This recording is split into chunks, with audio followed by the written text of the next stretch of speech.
네, 한 주간 잘 지내셨습니까? 오늘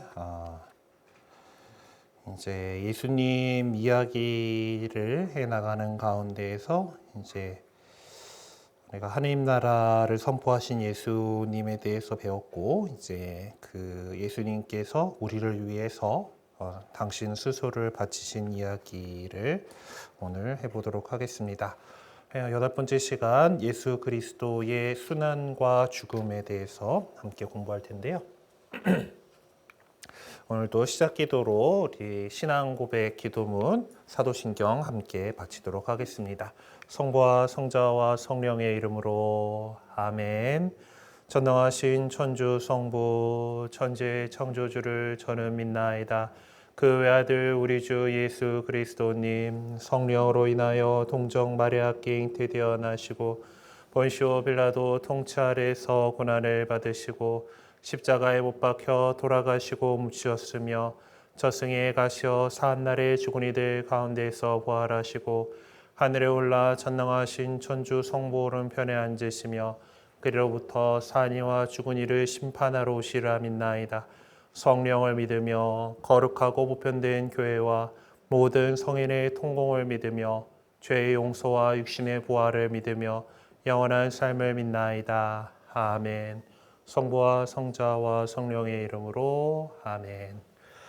네, 오늘은 이제 여기서 지난 시간에 요 사이 배웠잖아요, 그렇죠? 오늘은 여기 본시오 빌라도 통치 아래서 고난을 받으시고 십자가에 못 박혀 돌아가시고 묻으셨으며 저승의 가시어까지, 아마 저승의 가시어가 나올라나? 저승의 가시어까지 이제 배우도록 하겠습니다. 네, 제 8과 예수 그리스도라 한 페이지를 지우는 걸 빼먹었네요. 네, 예수 그리스도의 수단과 죽음 8과 보게 될 텐데요. 오늘 이번 과에 시작하는 말씀으로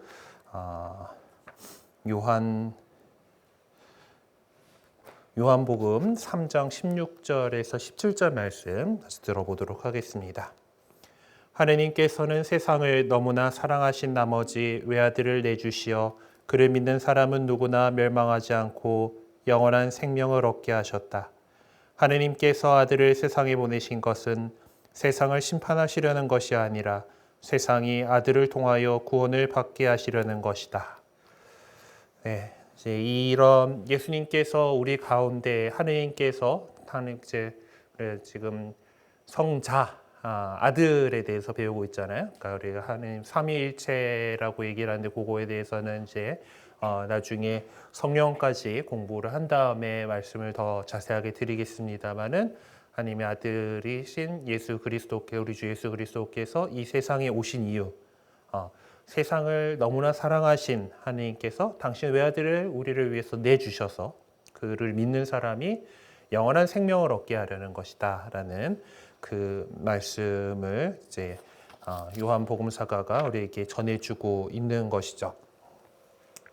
복음서를 살펴보게 되면은 이 말씀을 예수님께서 직접 하시는 걸로 이렇게 나와요. 그러니까 이 요한복음 3장에 보면은 니코데모라고 하는 그 당시 이제 바리사이면서 최고의 의원이었던, 그러니까 나름대로 유다인들 그 사회에서 명망 있는 사람이었던 거죠. 그런 사람이 예수님을, 그러니까 이 예수님이라고 하는 이 사람을 밤에 몰래 찾아갑니다. 그래서 거기서 이제 여러 이야기 말씀을 듣는 장면인데 그 가운데에서 예수님께서 하시는 말씀으로 이렇게 나오긴 해요.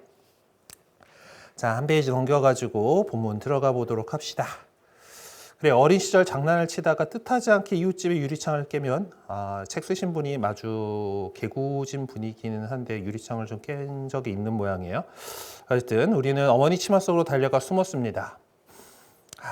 이게 참 저의 경험에는 없는 이야기입니다. 저희 어머니가 치마를 잘 안 입었어요. 그리고 네. 그쵸? 그래요. 따뜻한 두 팔로 우리를 꼭 안아주시며 괜찮다고 말씀하신 어머니, 그리고 우리를 대신하여 이웃집에 가셔서 용서를 청하고 유리창 값을 물어주신 어머니를 우리는 기억합니다. 이런 어머니의 모습에서 우리는 하느님의 사랑을 엿볼 수 있습니다. 왜냐하면 하느님께서도 죄 때문에 고통받는 우리 인간을 끌어안아 주시고 우리 인간을 대신해서 죄값을 치르셨기 때문입니다. 그래서 인간을 구원하시고자 하신 하느님의 사랑과 자비는 예수 그리스도께서 걸으신 순환과 죽음을 통해서 완전하게 드러났다라고 하는 것이 우리가 이번 과를 통해서 배워야 할 그런 내용입니다.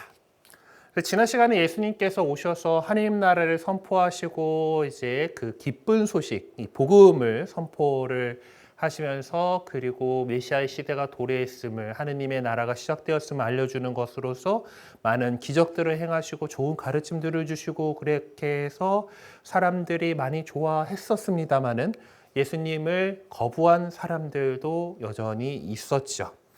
예수님께서는 당신의 어떤 말씀과 행적을 통해서 이제 하나님 나라의 기쁜 소식을 전하셨습니다.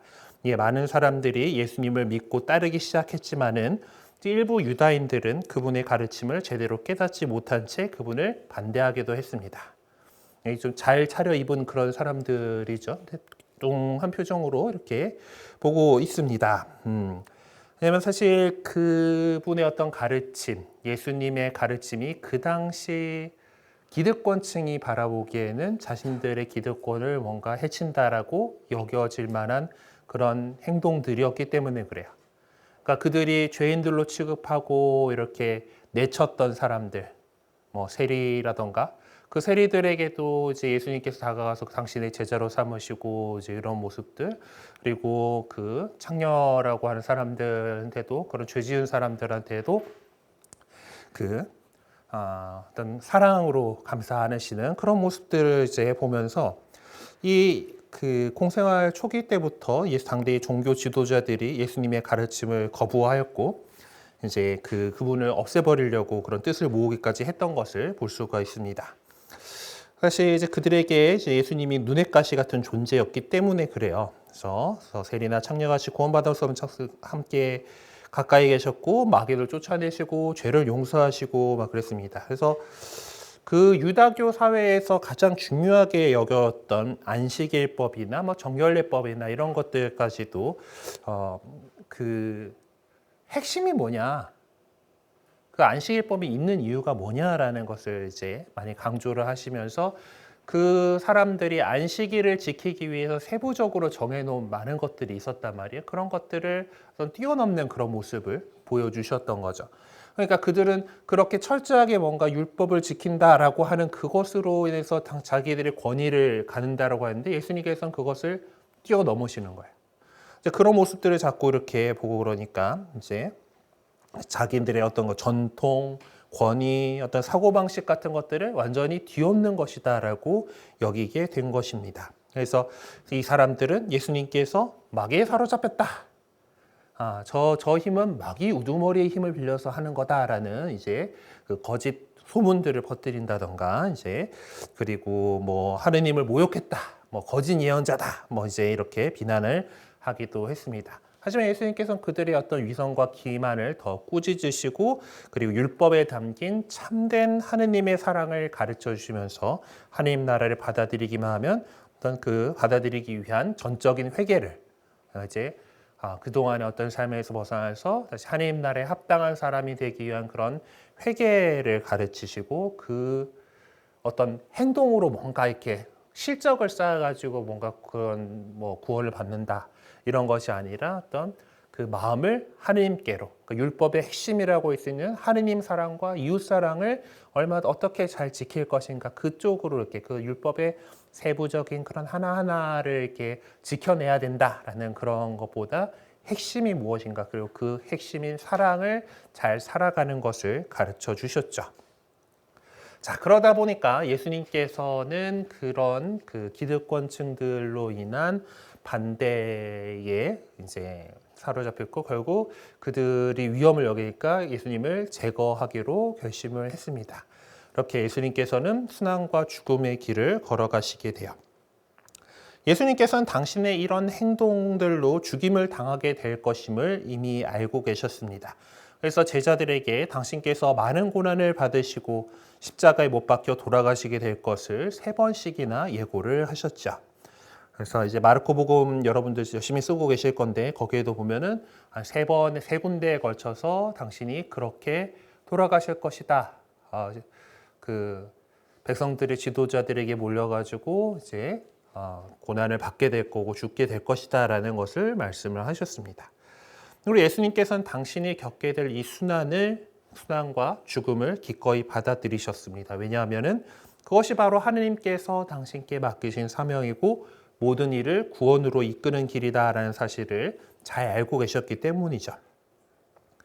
예수님께서는 당신의 때가 된 것을 아시고서 제자들과 함께 유다인들의 가장 중요한 축제 가운데 하나인 파스카 축제를 지내러 예루살렘으로 가셨습니다. 그리고 그곳에서 제자들과 최후의 만찬을 나누시면서 당신의 몸과 피를 내어주는 새로운 계약의 제사를 이제 세우시게 됐습니다. 이게 이제 그 파스카 음식, 이제 파스카라고 하는 것이 구약 시대에 이제 이스라엘 사람들한테, 유다인들한테 되게 중요한 어떤 그 민족적인 정체성을 구성하게 된 것이고 하느님에 대해서 제도 알게 된 것이 이집트 탈출이라고 하는 사건이거든요. 그러니까 구약 성경의 탈출기에 적혀 있는 그 부분인데 거기서 그들이 해방된 날, 이집트로부터 탈출한 날을 기념하는 것이 파스카라고 하는 축제의 이름입니다. 파스카는 건너가다, 건너뛰다 뭐 이런 뜻인데 이제 이 이스라엘 백성이 이제 이집트에서 이제 나올 때 이집트에서 당연히 그 종살이 잘하고 노예로 활용하고 있던 그들을 내보내는 거가 쉬운 결정이 아니잖아요. 그래서 그 파라오의 마음을 완고하게 하셔가지고 하나님께서 완고하게 하셨다라고 그러면서 안 내보내준 겁니다. 그래서 하나님께서 10가지 재앙으로 이집트를 치게 되는데 그 가운데 마지막 재앙이 이제 태를 열고 나온 가장 마지를 죽이는 일이었어요. 그래서 그 죽음의 천사가 이렇게 돌아다니는데 그 동안에 이제 그 이스라엘 사람들까지 다 죽여버리면 곤란하잖아요. 그러면 소용이 없으니까. 그래서 여기는 유다인들, 이스라엘 사람들이 사는 집이다라고 하는 표시를 갖다가 어떻게 하기로 했냐면은 어린 양을 잡아서 그 피를 이렇게 그 문설주와 상인방에다 발라놓는다. 그러면은 소윤수가 그 집에 와가지고 다음 집으로 건너간다. 그렇게 해가지고 종살이를 하고 있던 이집트에서 나와서 자유인으로서 이제 이집트 땅에서 이제 약속된 그 적것꿀이 흐르는 땅으로 건너간다. 그런 의미를 담고 있는, 그래서 한자말로 표현할 때 과월절 또는 유월절이라고 표현을 하는 그런 축제일이 있습니다. 그 파스카 축제 때는 이제 이집트에서 잽싸게 나와야 됐기 때문에 빵을 갖다가 제대로 발효하고 자시고 할 틈이 없는 거죠. 그래서 그날은 누룩 없는, 그러니까 밀가루 반죽만 해가지고 구워내는 그 빵을 나눠 먹고 뭐 이제 그날을 기억을 하는 그런 저녁 식사를 했습니다. 그리고 그렇게 그 누룩 없는 빵을 떼어 나누고 포도주를 나눠 마시고 하는 그런 것들이 있는데 그것들 안에서 예수님께서 우리를 그것을 이제 그 상징들, 빵과 포도주를 당신의 몸과 피로서 우리에게 주는 성체성사를 제정하시게 돼요. 성체성사에 대해서는 우리가 좀 뒤쪽에서 더 자세하게 다루도록 하겠습니다. 그것이 이제 최후의 만찬이고 그렇게 제자들과 마지막 식사를 하시고서 과월절이면 되게 중요한 날이잖아요. 그렇죠? 이제 하느님께서 이스라엘을 해방시켜 주신 날이기 때문에 그래서 또 거기에 대해서 감사의 기도를 드리기 위해서 늘 이제 예수님과 제자들 그룹이 예루살렘 성 밖에 있는 이제 그 올리브산에 있는 겟세마니라는 곳으로 이제 가서 뭐 이제 기도하거나 이런 경우들이 많았어요. 그래서 그쪽으로 이제 가셨는데 이제 그 겟세마니 동산에서 기도하시다가 12제자 가운데 하나인 유다 이스카리옷, 가리옷 사람 유다라고 하는 사람, 지난주에 이제 12사도들 이름 쭉 얘기하면서 나왔었죠. 배신자라고. 이제 그가 이제 이 유다가 배반을 해가지고 이제 입을 맞추면서 이제 그 내가 입 맞추는 사람이 그 사람이요라고 이제 자기가 데리고 온 이 병사들에게 그렇게 얘기를 했고 그래 그들이 이제 예수님을 잡아가게 됩니다. 그래서 이제 이 종교 지도자들과 또 로마에서 이제 먼저 종교 지도자들이 있었고 로마에서 빌라도 총독에게 신문을 당하셨죠. 이제 사형을 쳐야 되니까 거기에 대해서 이제 이거는 지금 한나스의 집에서의 어떤 그 대사제들에게 먼저 이제 수주를 당하고 이제 거기서도 뭐 나름 이 재판에 그것들은 해야 되잖아요. 그래서 이제 예수님이 어떤 일을 했는지 이제 거짓 증인들을 동원해가지고 막 이렇게 얘기를 했고, 결국 이제 그 살아계신 하느님의 아들이다라고 이 사람이 얘기했다. 뭐 이제 이런 거에 대해서 네가 정말 하느님의 아들이냐라고 했을 때 예수님이 그렇다라고 이제 하셔갖고 이제 이 제사장이 막 이제 손을 하고 그러고 신성모독이다라고 이렇게 해서 사형을 처해야 되는 이제 율법에 따르면은 그것은 이제 죽여야 될 일이 그런 상황인데 이제 그게 없잖아요. 그 로마의 지배를 받고 있기 때문에 사형을 아무나 이렇게 하는 게 아닙니다. 총독이 해야 돼요. 그래가지고 빌라도라고 하는 그 당시 유대아이아 지방을 다스리고 있던 총독에게 데리고 가가지고 이제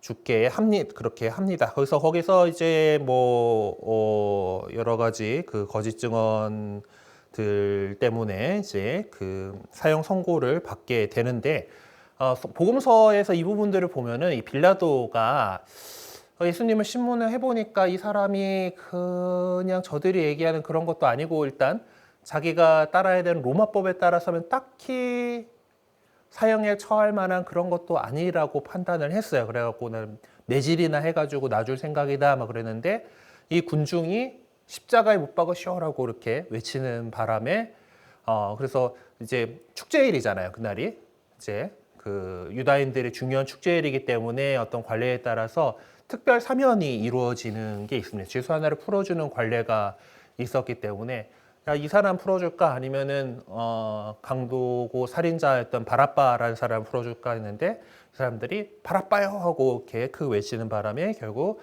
예수님은 십자가형에 처해지게 됩니다. 그래서 빌라도는 손으로 물에 손을 딱 씻으면서 내 탓 아니고 너네가 그렇게 한 거야 뭐 이렇게 호소하고 결국 예수님께서는 십자가형에 처해지시게 되는데 십자가를 이제 쓸 때 보면은 가시관을 쓰잖아요.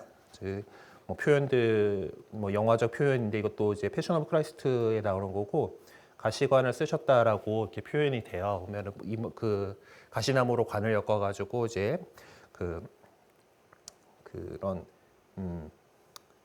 그런 모습으로 이제 그렇게 됐고 그 당시에 또 십자가형을 처할 때 저 십자가 매달린 십자가를 죄수가 지고 갔던 모양이에요. 매도 흠식 두들겨 맞고 그러고 상태에서 저 십자가를 지고서 골고타 언덕으로 가셔서 이제 십자가에 못 박혀서 돌아가시게 됐습니다.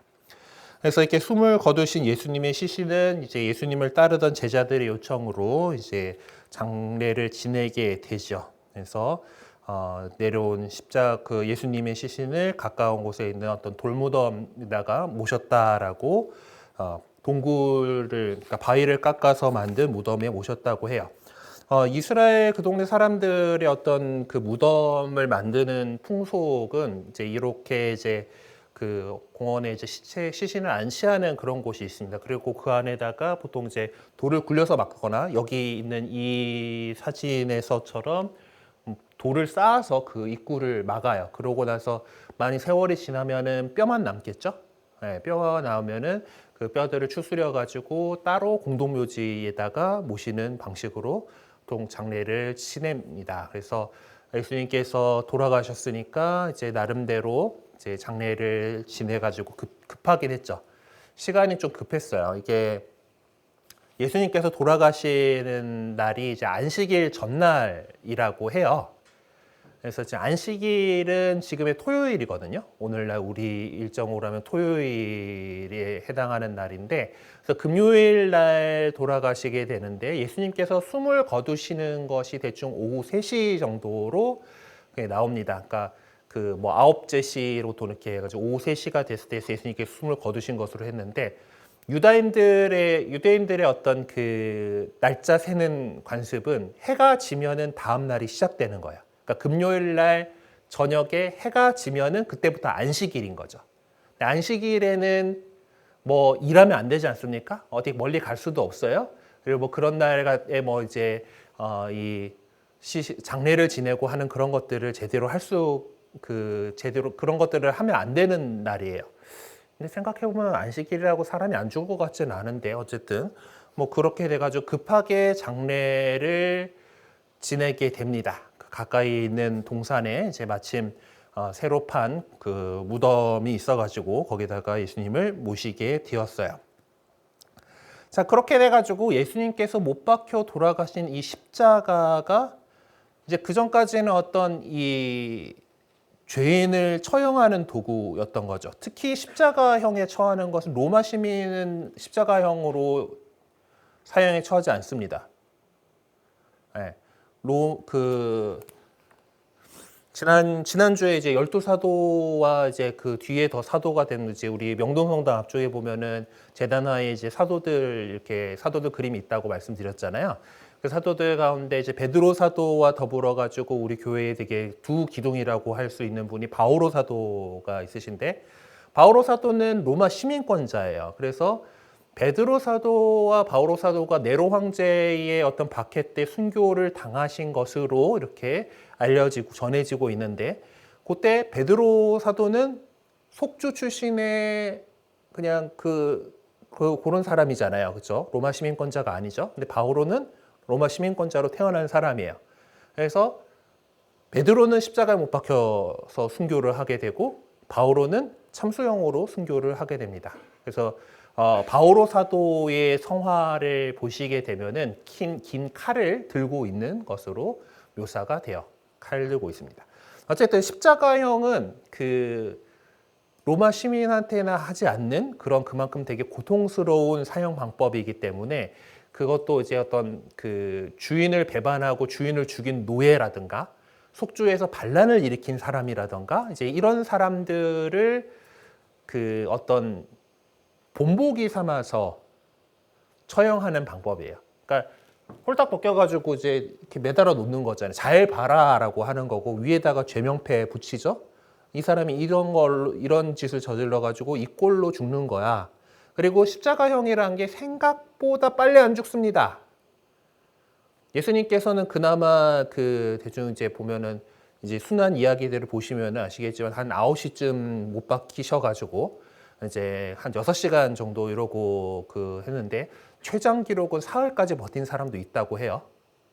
이게 그 매달려 있기 때문에 이제 질식하게 되는데, 이제 그러면은 발을 또 못 박아놨잖아요. 그래서 그걸로 해가지고 버티면 어떻게 숨을 쉴 수 있고 뭐 이제 그렇게 돼서 그렇게 죽어가는 그런 형벌인데, 그만큼 이제 고통 속에서 죽는 겁니다. 그래서 되게 나무에 매달린 자는 저주받은 자다라는 말이 있을 만큼 이제 그런 정말 그런 형벌이었는데, 그것이 이제 거기에 예수님께서 돌아가셨고 그 예수님께서 피 흘리신 것이 우리에게 어떤 결과로 왔느냐, 그렇기 때문에 그것이 우리를 대신해서 그 피를 흘리신 것을 우리의 죄값을 치러주셨다는 것에서 우리 인간을 구원하시려는 하나님 사랑의 증표로서 이제 그래서 이 십자가는 더 이상 형벌의 상징이 아니라 우리에게 구원의 상징이 된 겁니다.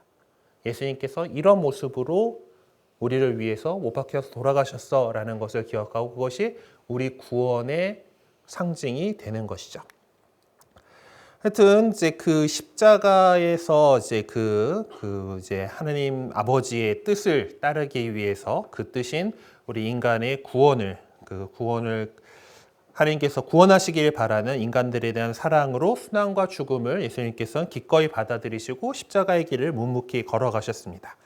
그래서 예수님께서 보여주신 이 십자가 죽음은 그리스도인들에게 되게 중요한 의미를 지니고 있어요. 첫째로 예수 그리스도의 십자가 죽음은 인간의 죄를 대신 짊어지고 하느님과 인간을 화해시키기 위한 속죄의 제사였습니다. 어머나, 죄송합니다. 핸드폰을 안 꺼놨었네.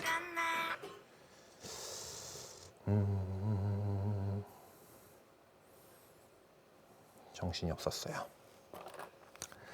자, 그래서 이제 속죄의 제사라고 이렇게 했는데, 옛날 사람들, 고대 근동 지방에서 이제 고대 근동의 법 하면은 되게 떠오르는 법전이 있죠. 함무라비 법전이라고 하는 건데, 이제 거기에 보통 대표적인 말이 뭡니까? 눈에는 눈, 이에는 이라고 하는, 이제 뭔가를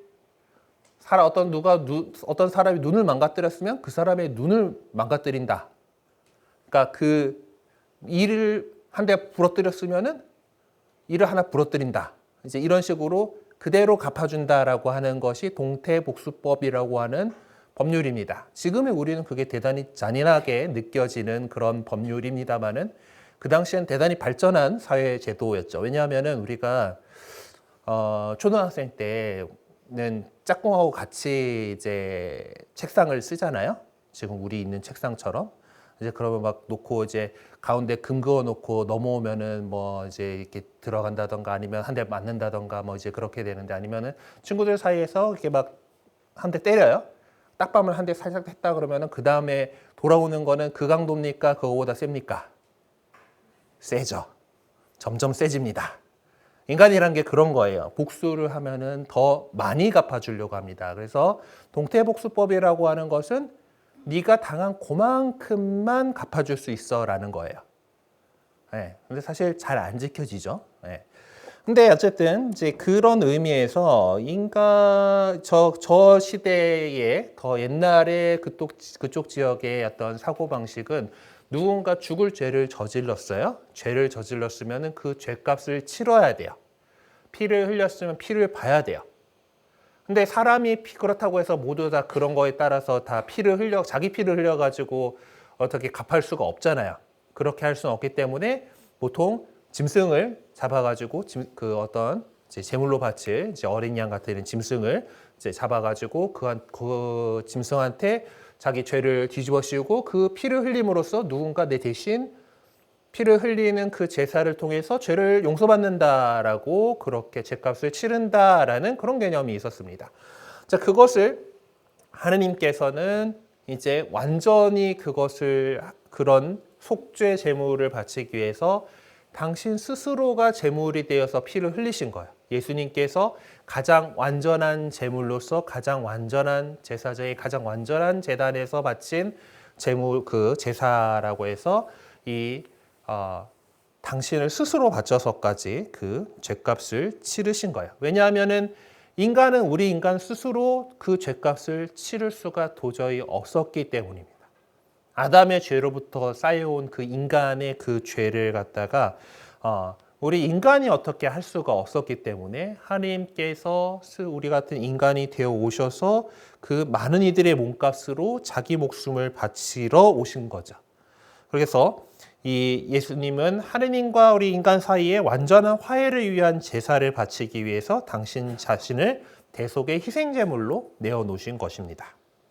옆에 그 설명들이 있죠. 그러니까 제가 이제 그 얘기를 한 거고, 그리고 또한 이제 많이 이제 할 수 있는 것이 이 속량, 대속, 그러니까 대신 속하고 그리고 속량, 속게 해서 양인을 만든다.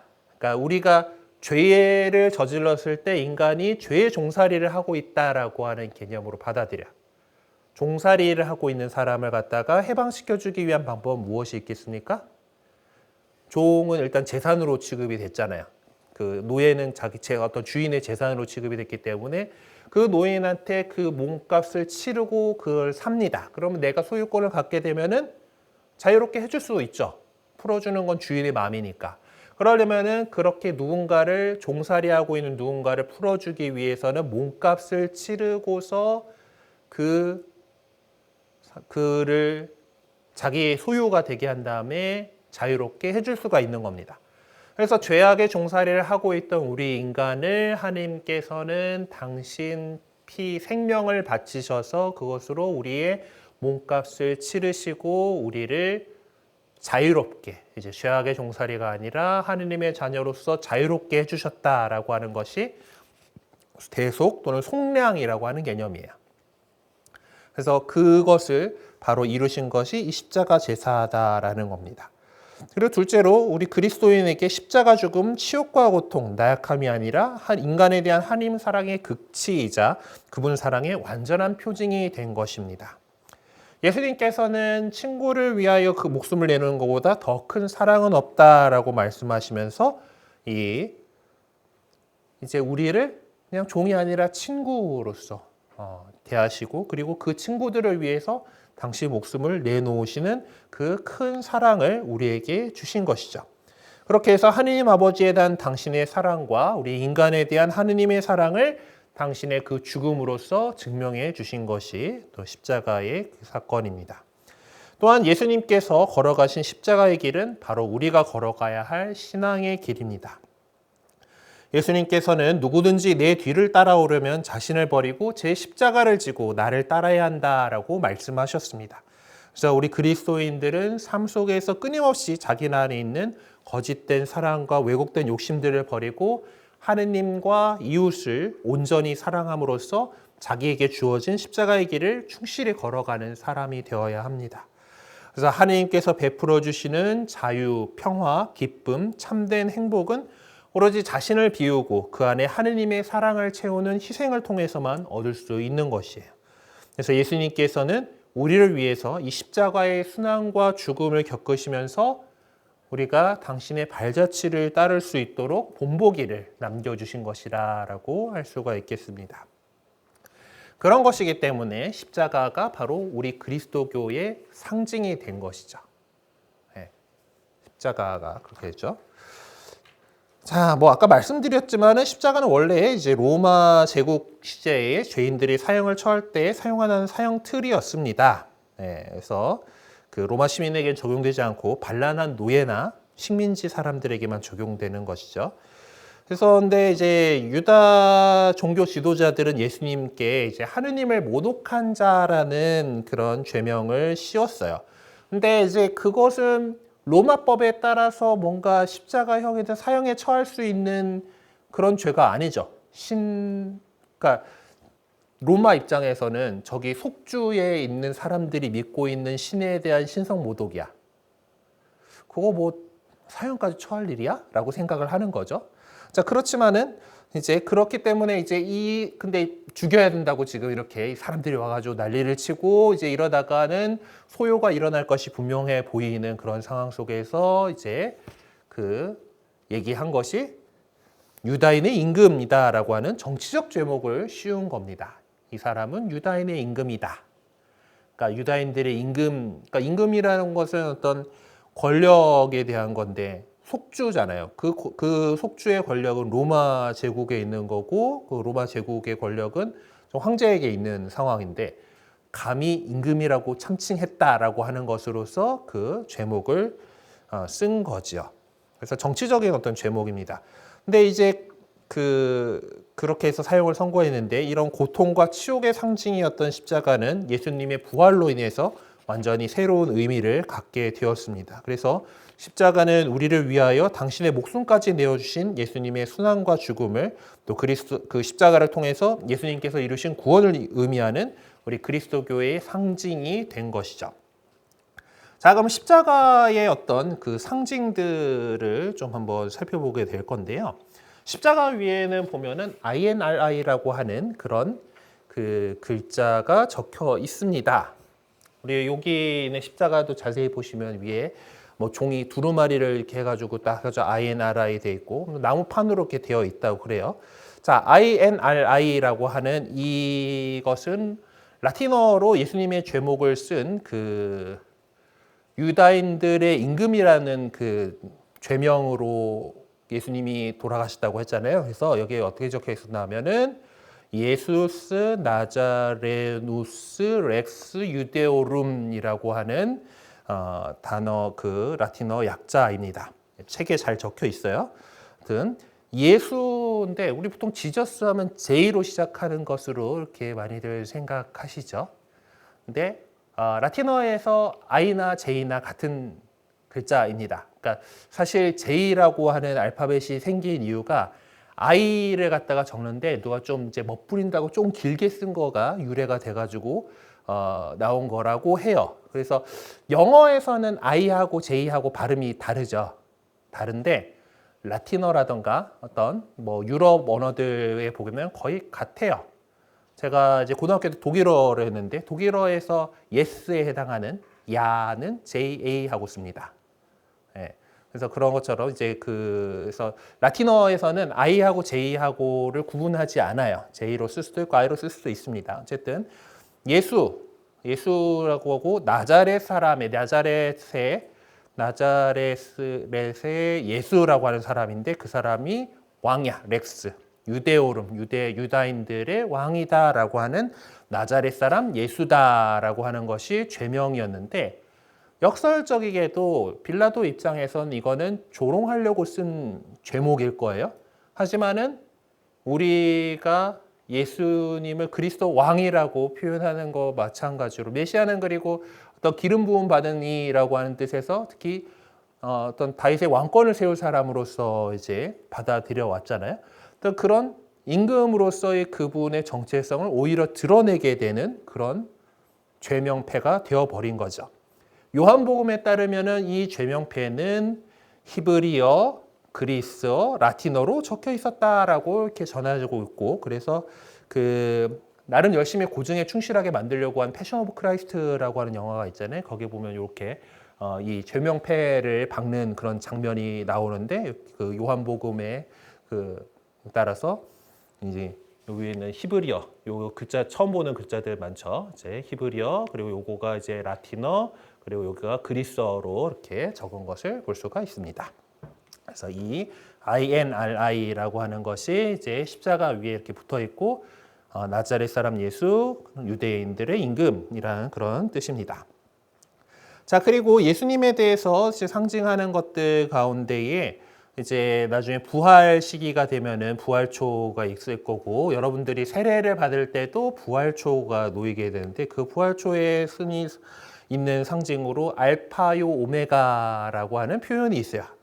나는 알파이고 오메가이며 처음이며 마지막이고 시작이며 마침이다라고 이제 종말의 때에 다시 오실 예수님께서 이제 요한묵시록이 이제 그 환시 속에서 죄송합니다. 환시 속에서 이제 말씀하신 것이 알파이며 오메가이며 처음이고 마지막이고 시작이며 마침이다라고 하는 이제 그건데 알파와 오메가는 그리스어 알파벳에서 가장 첫 글자와 가장 마지막 글자입니다. 네. 영어 알파벳에서는 Z가 마지막 글자인데 그리스어 알파벳은 오메가가 이제 사실 이제 W 정도에 해당하는 이제 그런 발음이 나는 글자 O 정도겠죠. W나 O나 뭐 이렇게 W의 어떤 원형이 되는 글자예요. 오메가인데 이것이 이제 그리스어 알파벳에서는 이제 알파벳은 알파 베타거든요. 알파하고 그다음 베타 이렇게 감마 이렇게 나가는데 그리스어 알파벳의 첫 글자와 마지막 글자에서 예수 그리스도께서 시작이며 마침이시다라고 하는 것을 그래서 세상의 시작부터 종말까지 예수 그리스도께서 다스리신다라는 것을 의미하는 상징입니다. 자, 그리고 이제 물고기를 많이 쓰는데요. 이제 요거는 그 로마 제국의 어떤 박해 상황 속에서 이제 그리스도 신자들이 서로 알아보기 위한 암호로서 사용을 했는데 물고기라는 단어가 익디스라고 그리스어로 써요. 익디스 이것이 이제 명사로서 물고기라고 하는 뜻을 갖고 있는 단어인데 요거가 이제 아래쪽에 적혀 있는 거는 소문자고 요건 대문자예요. 대문자로 쓰면 이렇게 되는데 그래서 이 상징 자체에도 이 대문자 이걸 해가지고 이런 식으로 그림을 많이 그리고 아니면 그냥 물고기 표시만 이렇게 그 카타콤바에서 이제 발견된 이런 표식은 이제 이런 식으로 물고기만 이렇게 그려 놓는데 이제 이거는 어떤 그 암호잖아요. 예수 그리스도에 대한 암호여야 되고 그리고 그것은 그 원래 어떤 그 글자들의 첫 글자를 따서 이제 물고기라고 하는 익디스라고 하는 단어를 만든 겁니다. 그건 뭔가 하면은 예수스 크리스토스 테오 휘오스 소텔 해가지고 예수 그리스도 하느님의 아들 구세주라고 하는 그것의 어떤 약자를 이렇게 모으면은 물고기라고 하는 단어가 되는 거예요. 첫 글자들만 조로록 이렇게 하면은 물고기가 되기 때문에 그걸 갖다가 어떤 상징으로 사용을 했습니다. 자, 그리고 그 다음에 이것이 이제 요건데 키로라고 해요. PX 아닙니다. 군대에서 이제 제가 이제 군 병역을 할 때 이제 천주교 군종병이 되고 이제 군종 해가지고 군표를 이렇게 보통 달게 되는데 표식을 다는데 거기에 저 키로가 이제 적혀 있어요. 근데 모르는 사람들이 보면 그 영어 대문자 P에다가 X잖아. 너 PX병이냐고 막 이제 아닙니다. 그리스도고 어떤 사람들은 PX를 해가지고 이제 평화를 의미하는 라틴어 단어인 박스, PAX를 생각하는 경우가 있는데 저거는 그 그리스어예요. 그러니까 어떤 거냐면은 그 우리 이제 영어식 발음이 더 익숙하실 수학 시간에 보면 카이라는 기호 있죠. 그러니까 CHI이기 때문에 그 발음은 키라고 있는 건데 그게 대문자가 X로 씁니다. X와 똑같은 걸 쓰는데 그래서 이것은 그리스도라고 하는 단어의 첫 두 글자를 갖다가 겹쳐 놓은 거예요. 그래서 그 카이라고 하는 이제 그리스어 단어하고 로라고 하는 단어인데 로는 이제 R 정도에 해당하는 건데 그게 P하고 생긴 게 똑같아요. 그러다 보니까 그거 두 개를 합쳐 놓은 거가 이제 그 그리스도를 상특하는 키로라고 있어요. 이 키로라고 있는데 천주교 쪽에서 좀 더 많이 쓰는 것 같아요. 어떤 상징으로서. 그래서 성당 같은 데들 보면은 요 표식이 있는 경우들을 많이 볼 수가 있습니다. 때때로는 여기 있는 P 위에 이게 없는 그 I하고 X하고를 겹쳐놓은 백선엠 표시, 백선엠은 가로인가? 어쨌든 이제 그 표시가 있는 경우도 있는데 그 경우에는 X는 그대로 그리스도일 것 같아 보이죠? 예수가 아까 I로 시작한다 그랬죠. 그래서 예수 그리스도의 약자로서 이제 그런 모양으로 표시하는 경우들도 있습니다. 좀 이 키로만큼 많이 쓰이진 않아요. 근데 어쨌든 이게 어떤 평화를 상징하는 팍스도 아니고 포인트 익스체인지를 얘기하는 PX도 아니고 군대 매점 그리고 그 그리스도의 그 처음 나온 두 글자를 가지고 만든 키로라고 하는 그런 상징이다라는 것으로 기억해 두시면 되겠습니다.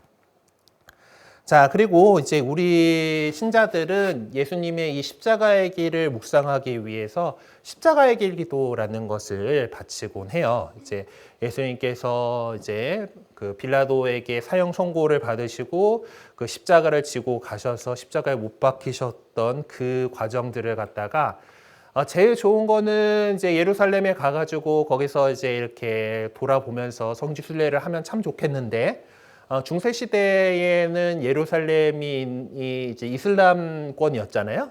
그러니까 유럽에 있는 그리스도인들이 거기까지 간다라는 거가 쉽지 않은 그런 상황이었습니다. 물론 사실은 뭐 좀 세금 잘 내고 뭐 그러면은 통행 가는 것까지는 별 문제가 막 죽이고 그러진 않았다고 그러긴 하는데 어쨌든 이러저러 뭐 십자군 원정하고 막 이러고 하면서 이제 되게 사이가 더 안 좋아졌죠. 그래서 어떤 이 성지 순례를 간다라고 하는 것이 참 어렵고 힘들고 위험한 일입니다. 그리고 지금도 여기서 이스라엘 성지 순례를 가려면 한 돈 5, 600은 깨지죠. 그나마 지금 전쟁 나가지고 갈 수도 없는데 하여튼 그렇기 때문에 우리가 성지 순례를 가고 싶은 마음들은 막 있어요. 예수님께서 그렇게 우리를 위해서 십자가를 지고 가셨던 그 길을 걸어보고 싶었는데 그거를 묵상할 수 있도록 성당에 보면은 이 십자가의 길의 처들을 이렇게 주변의 벽에다가 모셔놓고 있는 것을 볼 수가 있습니다. 그래서 그거를 따라서 가면서 예수님 순환의 장면들을 묵상하는 기도가 십자가의 길 기도예요.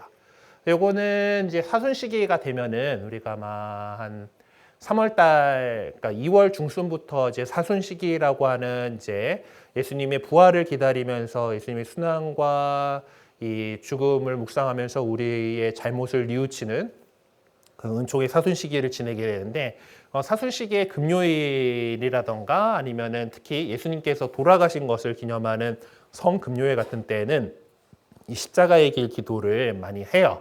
평소에도 그냥 가셔서 하셔도 되긴 하는데 그래서 작년 같은 경우는 이제 명동성당 주변을 이제 돌면서 주교님께서 저 큼직한 십자가 지고 이렇게 돌면서 십자가의 길을 했었고요.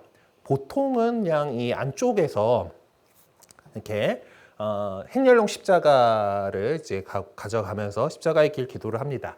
명동성당도 보면 평당 벽에 이렇게 십자가의 길의 각 처가 이렇게 그려져 있고 여러분들이 갖고 있는 교재에 있는 십자가의 길 부조는 이제 명동성당에 있는 십자가의 길이에요. 이제 그렇게 해서 근데 이게 그래서 그 십자가의 길 기도가 예수님께서 걸어가셨던 그 길을 이렇게 따라 걸어가는 그런 거기서 각 그 십자가를 지고 가셨던 그 상황 속에서 일어났던 사건들을 대표적으로 14개를 뽑아가지고 그것을 묵상할 수 있도록 만들어진 기도인데 이렇게 진행이 됩니다. 이제 제가 부재 때 이제 십수년 전에 이제 이스라엘 성지 순례에 갔다가 찍어놓은 사진들로 한번 재구성을 해봤는데 거기 가면은 이제 십자가의 길이다 해가지고 비아 돌로로사라고 하는 그 길이 있어요. 이게 낮에 가면 사람이 많아가지고 정신이 없기 때문에 저희는 밤에 되게 그 아무도 없는 그 밤에 이제 십자가의 길을 따라서 한번 걸어갔는데 처음 이제 시작을 보통 이제 성당에서 하게 되면 제대 앞에 서가지고 이제 그 시작 기도가 있습니다. 가톨릭 기도서 보면은 이제 십자가의 길을 시작하는 기도가 있고 그리고 각 처를 이동하면서 어머니께 청하오니 제 마음속에 주님 상처 깊이 새겨 주소서라고 하는 뭐 이제 이런 그레고리안 성가가 있어요. 그 성가 체계도 있고 이제 이게 이제 가사가 원래는 되게 많아요. 쭉 많은 게 왜냐하면은 이게 통고의 성모 마리아 기념일에 그 부속가라고 하는 이 독서 후에 그러니까 복음 환호송을 하기 전에 이제 특별한 날들에는 이제 부속가라는 게 있어요. 부활대축일도 그렇고 이제 저 성탄이 있었나? 그 좀 고통의 성마리아 대축이라고 성령 강림 대축이라고 한 이제 예전에는 중세시대 때 이게 막 발전할 때는 이렇게 많았는데 그게 이제 많이 정리가 돼가지고 지금 한 네 개의 날짜 것만 부속가가 남아 있는데 하여튼 그 고통의 성모 마리아 기념일에 이 부속가여서 원래는 가사가 많은데 십자가의 길 할 때 그걸 다 뭐 처마다 다른 가사로 이렇게 하는 거가 쉽지 않기 때문에 요 가사만 가지고서 보통 이제 가게 됩니다.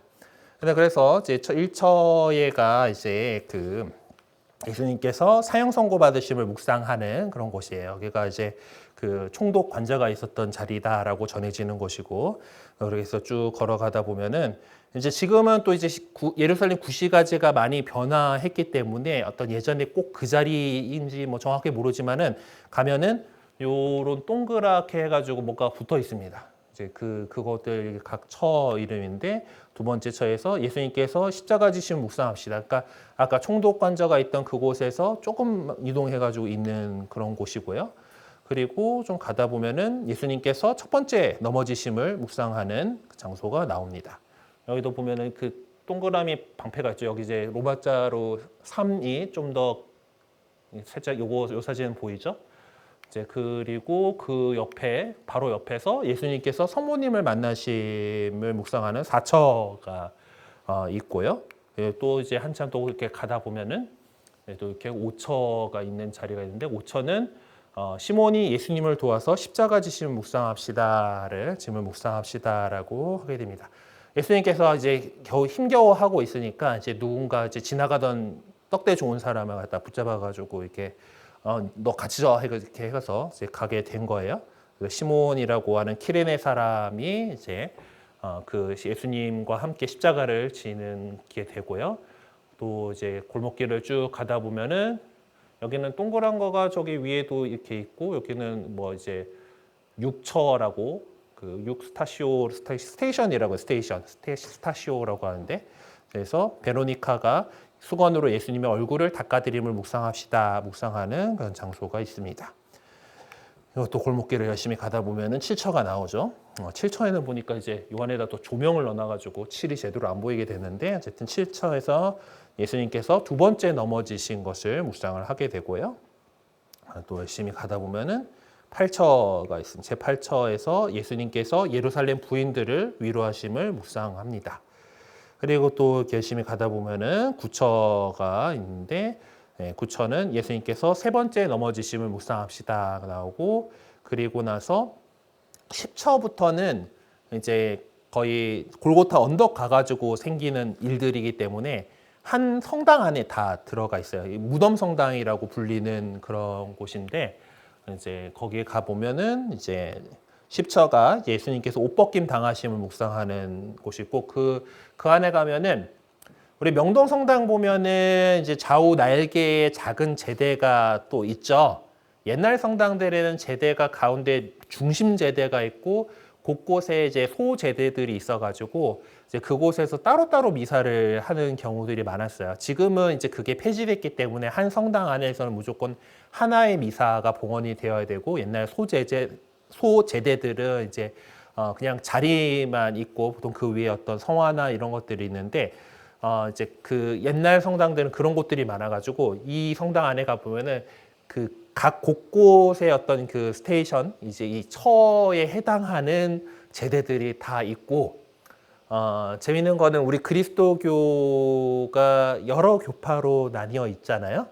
네, 그러다 보니까 이제 개신교 쪽은 일단 없고, 우리 가톨릭에서 관리하는데, 그리고 정교회도 아르메니아 정교회에서 관리하는 데가 있고, 그리스 정교회에서 관리하는 데가 있고, 뭐 이런 식으로 이제 이 분위기가들이 다릅니다. 한번 보세요. 그래서 이제 옆에 가면은 이제 예수님께서 십자가에 못 박히심을 묵상하는 11처가 또 바로 옆에 있고, 그리고 예수님께서 십자가에서 돌아가심을 묵상하는 곳에는, 여기는 되게 뭐 음박도 막 해놓고 향과 막 이런 것들 했죠. 이제 동방 쪽에서는 좀 이런 식으로 많이 꾸며요. 그래가지고 십자가 위에서 돌아가심을 묵상하는 그런 제단이 있고, 바로 옆이죠. 아까 옆에 봤던 십자가 못 박히심 묵상했던 그 제대가 옆에 있어요. 그러니까 그 옆에 바로 이제 십자가 위에서 돌아가심을 묵상하는 이제 그런 곳이 있습니다. 그리고 어머니께 청함이 접어서 그 다음에는 좀 밑으로 내려가다 보면은 예수님의 시신을 십자가에서 내림을 묵상합시다라고 해가지고, 이쪽은 좀 중앙에 어떤 모자이크화로 이렇게 조성이 되어 있는데, 요 밑에 보면은 이제 예수님의 시신을 내려가지고 장례를 지내야 되는데, 그 유다인들의 장례 풍습은 이제 그 향유로 시신을 잘 닦은 다음에 아마포로 이렇게 싸서 이렇게 매장을 하는 거거든요. 그러니까 향을 이제 발랐다라고 하는 그 이제 돌판이 이렇게 있습니다. 그래서 사람들이 하도 여기다가 이제 또 만지고 이제 기도하고 해서 또 향유도 붓고 막 그래갖고 진짜 맨질맨질하게 이렇게 돼 있는데, 그곳에서 이제 예수님께서 이제 예수님의 어떤 시신을 수습하고 염했다라고 하는 곳이 이제 있어요. 그리고 나서 좀 더 이제 옆으로 또 가게 되면은 이제 무덤이었다라고 하는 자리가 이제 또 안에 이렇게 아예 또 성당 안에 뭔가 또 건물이 이렇게 되어 있어가지고 이제 예수님께서 무덤에 묻히심을 묵상하는 제 14처로 이렇게 예루살렘에는 구성이 되어 있습니다. 그래서 저희가 밤에 간 중요한 이유 중에 하나가 사람이 적기 때문에 들어가 볼 수가 있어요. 아까 보면은 이제 막 경찰 차단 뭐 이런 것들이 서 있잖아요. 그러니까 사람 많으면 질서 유지를 위해서 이게 빙빙 돌리는 그런 거거든요. 이제 그래서 밤에 간 이유가 이제 저 무덤 안에도 들어가서 기도할 수 있도록 이렇게 하는데, 어쨌든 지금 저기 팔레스티나와 이스라엘의 저 끔찍한 일이 빨리 좀 마무리가 되고 좀 평화를 되찾았으면 하는데, 참 그 동네는 참 쉽지 않은 동네입니다. 진짜 몇 번을 그렇게 싸우고 있는지 모르겠고, 이번엔 좀 이렇게 많이 심하게 이렇게 됐는데, 어쨌든 세상의 또 평화를 위해서 또 우리 또 많이 기도해야 될 그런 시기인 것 같고, 특히나 또 이제 나중에 혹시 여러분들이 기회가 되고 시간이 되고 돈이 되고 이제 기회가 돼야 뭐 가실 수 있긴 하겠지만은, 이스라엘의 성지순례를 가서 보시게 되면은 어떤 성경에 말씀드렸던 이런 것들이 이런 상황 속에서, 이런 자연 환경 속에서 예수님께서 말씀하셨던 거구나라는 그런 것들이 되게 잘 들어옵니다. 그래서 진정한 성지 순례는 이제 저 성지를 예수님께서 거니셨던 그 땅을 가는 거여갖고 기회가 되신다라면은 한번 가보실 수 있으면 좋겠습니다. 이제 그 기회가 지금 이제 저 전쟁 때문에 지금 못 가고 있는 그런 상황이긴 한데 저기도 하루빨리 끝났으면 좋겠어요. 자, 예수님께서 그래서 지금 못 가니까 이제 성당에 있는 십자가의 길을 통해서라도 우리가 예수님께서 순환하신 것을 묵상할 수가 있다. 이런 겁니다. 네, 혹시 질문 있으십니까? 네. 네. 네. 네.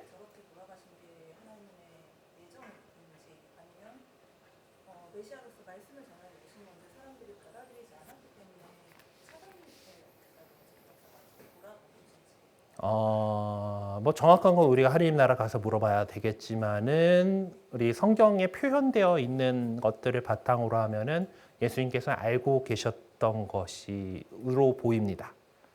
네. 네. 네, 네. 그러나 제 뜻대로 하지 마시고 아버지 뜻대로 하소서라고 하시죠. 네. 네. 네.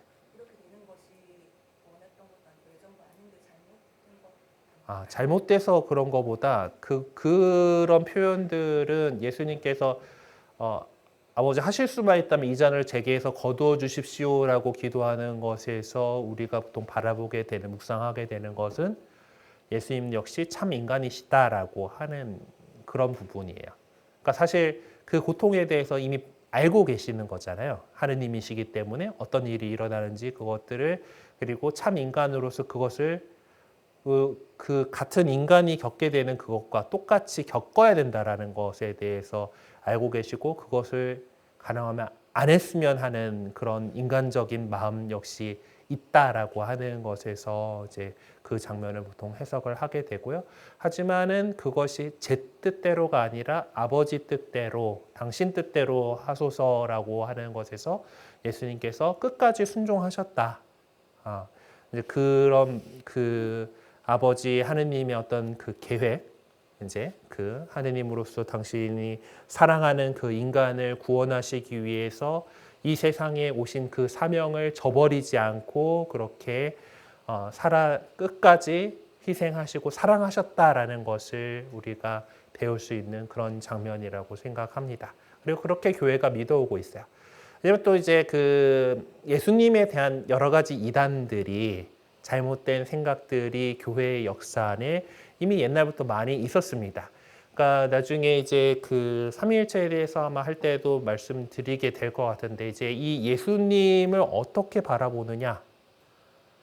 그러니까 예수님께서 참으로 인간이시면서 참으로 하느님이시다라고 하는 신성과 인성이라고 하는 두 성격을 같이 갖고 그 속성을 같이 갖고 계신다라고 우리는 이야기를 하는데 어떤 사람들은 예수님께서 하느님이시 어떤 인간이냐 십자가에 못 박혀서 돌아가신 것은 예수님께서 하느님의 능력으로 유다 이스카리ot을 바꿔치기를 하셨어 라든가 뭐 이제 어떤 이제 예수님께서 그렇게 한 거는 우리에게 그렇게 보여지는 거야. 사실 하느님이기 때문에 인간이 아니시거든. 그렇게 보여졌다. 가현설이라고 하는 그런 이단들. 이런 식으로 이것에 이 예수님의 신성과 인성에 대한 그런 잘못된 생각들을 가진 사람들이 많았습니다. 하지만은 우리 교회가 계속해서 믿어오고 있는 것은 예수님은 참 인간이고 참 하느님으로서 우리 인간들과 죄 말고는 다 동일하셨기 때문에 그 십자가의 그 고통마저도 다 몸으로 받아내시고 참으시고 그것을 받아들이셨다라는 거예요. 그리고 그렇게 해서 흘리신 피로 우리 인간을 구원하셨다라고 하는 것이 우리 그리스도인들이 믿고 있는 믿음입니다. 네. 그래요.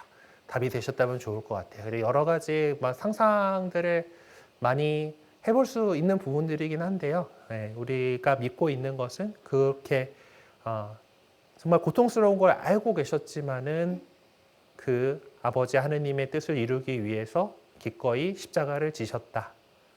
그렇게 우리는 믿고 있습니다. 혹시 또 다른 거 궁금하신 거 있으신 분 있을까요?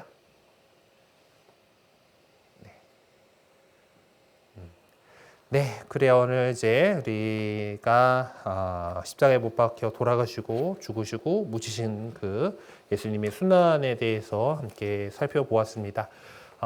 이제 그 우리가 다음 주에는 이제 예수님의 부활과 승천에 대해서 배우게 되는데, 예수님께서 이렇게 그냥 죽고 끝났으면은 우리가 여기에 이렇게 모여가지고 있을 이유가 없죠. 예수님께서 그 죽음을 이기고 부활하셨기 때문에 우리 역시 그분처럼 부활하리라라고 하는, 우리가 이 세상에서 죽음을 맞이하게 되지만 그 죽음이 그냥 그걸로 끝이 아니고 다시 마지막 날에 육신과 함께 부활해서 하나님 나라에서 영원한 생명을 얻게 될 것이다 라고 하는 그 믿음의 그 원천이 되는 예수님의 부활에 대해서 우리는 다음 주에 살펴보도록 하겠습니다. 네, 오늘 마친 기도 사도신경 함께 바치면서 마치도록 하겠습니다. 성부와 성자와 성령의 이름으로 아멘. 전능하신 천주 성부 천지의 창조주를 저는 믿나이다. 그 외아들 우리 주 예수 그리스도님 성령으로 인하여 동정 마리아께 드디어 나시고 본시오 빌라도 통치 아래에서 고난을 받으시고 십자가에 못 박혀 돌아가시고 묻히었으며 저승에 가시어 사한날에 죽은 이들 가운데서 부활하시고 하늘에 올라 전능하신 천주 성부 오른편에 앉으시며 그리로부터 산이와 죽은 이를 심판하러 오시리라 믿나이다. 성령을 믿으며 거룩하고 보편된 교회와 모든 성인의 통공을 믿으며 죄의 용서와 육신의 부활을 믿으며 영원한 삶을 믿나이다. 아멘. 성부와 성자와 성령의 이름으로 아멘. 네, 오늘 수고하셨습니다.